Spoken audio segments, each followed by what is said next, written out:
Walang takas ang isang street-level drug personality matapos itong mahuli ng Baliok Police Station sa Davao City. Ang report mula kay Patrolwoman Shia Rose Aquino. Isang street-level drug personality sa isinagawang buy-bust operation nitong Setyembre 11 taong kasalukuyan sa Purok 5, BF Compound, Barangay Baliok, Davao City. Kinilala ni Police Major Harold S. Untalan, Acting Station Commander ng Baliok Police Station, ng suspect na si alias Incheck, 27 anyos, isang tricycle driver at residente ng Mabini, Compostela, Davao de Oro. Na-recover naman mula sa suspect ang humigit kumulang 4.61 grams ng hinihinalang shabu na may standard drug price na 31,448 pesos.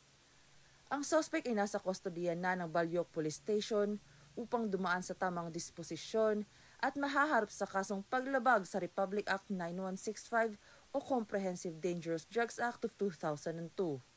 Samantala, ang pamahalaan at kapulisan ay nakatuon sa kampanya nito kontra iligal na droga. Ang tagumpay ng mga pagsisikap na ito ay lubos na nakadepende sa pakikipagtulungan at suporta ng komunidad na may isang hangarin para sa isang mapayapang bansa. Mula rito sa Police Regional Office 11, ako ang inyong PNN Correspondent, Patrolwoman Shia Rose Aquino. Alagad ng batas, tagataguyod ng Balitang Pulis.